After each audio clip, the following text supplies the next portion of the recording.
ಗ್ರಹಣ ಅಂದ ತಕ್ಷಣ ಭಯ, ಆತಂಕ, ಮಂಕು ಬಡಿಯುತ್ತೆ, ಏನೋ ಅಶುಭ ಆಗುತ್ತೆ ಅನ್ನುವಂತಹ ಪದಗಳನ್ನೇ ಇಲ್ಲಿ ತನಕ ವ್ಯಾಖ್ಯಾನಗಳನ್ನು ಕೇಳ್ಕೊ ಬಂದಿರ್ತೀವಿ. ಆದರೆ ಗ್ರಹಣ ಅನ್ನುವಂಥದ್ದು ಒಳ್ಳೆಯ ಸಿದ್ಧಿಕಾಲ, ಏನಾದರೂ ಅಂದ್ಕೊಂಡ್ರೆ ಸಾಧನೆ ಮಾಡ್ಕೊಳ್ಳೋಕ್ಕೆ ಒಂದು ಒಳ್ಳೆ ಪರ್ವಕಾಲ ಅಂತ ಕೂಡ ಹೇಳ್ತಾರೆ. ಹೀಗಿರುವಾಗ ಈ ವರ್ಷದ 2ನೇ ಗ್ರಹಣ ಚಂದ್ರಗ್ರಹಣ ಇದೆ. 15 ದಿನದ ಅಂತರದಲ್ಲಿ ಸೂರ್ಯಗ್ರಹಣವನ್ನು ನೋಡಿದ್ವಿ, ಈಗ ಚಂದ್ರಗ್ರಹಣವನ್ನು ಗಮನಿಸ್ತಾ ಇದ್ವಿ.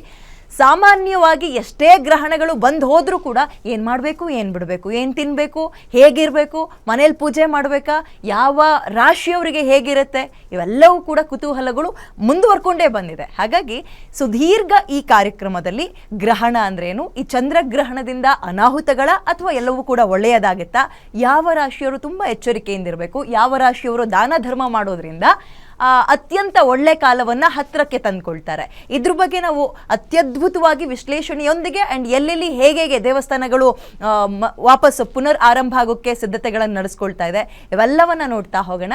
ಇದೇ ಹೊತ್ತಿನ ವಿಶೇಷ ರಕ್ತ ಚಂದ್ರಗ್ರಹಣ.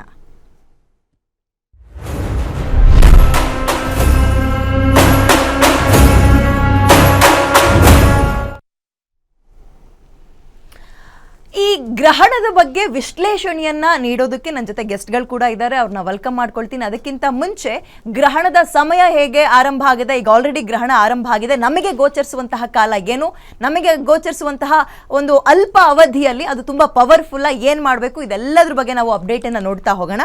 ಅದಕ್ಕಿಂತ ಮುಂಚೆ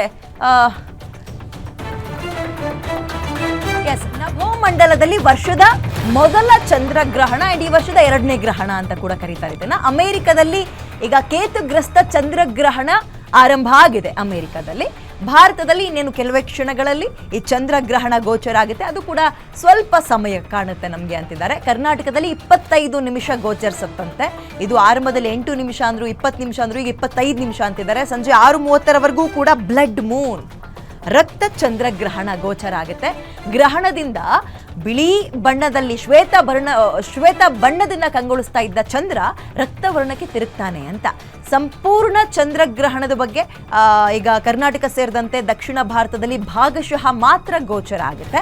ಭಾರತದ ಈಶಾನ್ಯ ಭಾಗದ ಕೆಲ ರಾಜ್ಯಗಳಲ್ಲಿ ಸಂಪೂರ್ಣವಾಗಿ ಈ ಒಂದು ಗ್ರಹಣ ಗೋಚರ ಆಗುತ್ತೆ. ನಭೋಮಂಡಲದಲ್ಲಿ ವರ್ಷದ ಮೊದಲ ಚಂದ್ರಗ್ರಹಣ ಘಟಿಸ್ತಾ ಇರೋದು.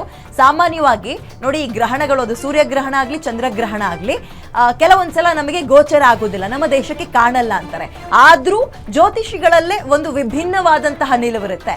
ಕಂಡ್ರೂ ಕೂಡ ಅದು ಗ್ರಹಣ, ಕಾಣದಿದ್ರೂ ಕೂಡ ಗ್ರಹಣ. ಯಾಕಂದ್ರೆ ಇಡೀ ವಿಶ್ವಕ್ಕೆ ಸೂರ್ಯನೂ ಒಬ್ಬನೇ, ಚಂದ್ರನೂ ಒಬ್ಬನೇ ಅಲ್ವಾ ಅಂತಾರೆ. ಹೀಗಿರುವಾಗ ನಮಗೆ ಸ್ವಲ್ಪ ಸಮಯದಲ್ಲಿ ಕಂಡು ಬರುವಂತಹ ಈ ಗ್ರಹಣವನ್ನ ನಾವು ನೀವು ಹೇಗೆ ನೋಡಬೇಕು, ಇದ್ರ ಬಗ್ಗೆ ನಾವು ಇವತ್ತು ಚರ್ಚೆಯನ್ನ ಮಾಡ್ತಾ ಹೋಗೋಣ.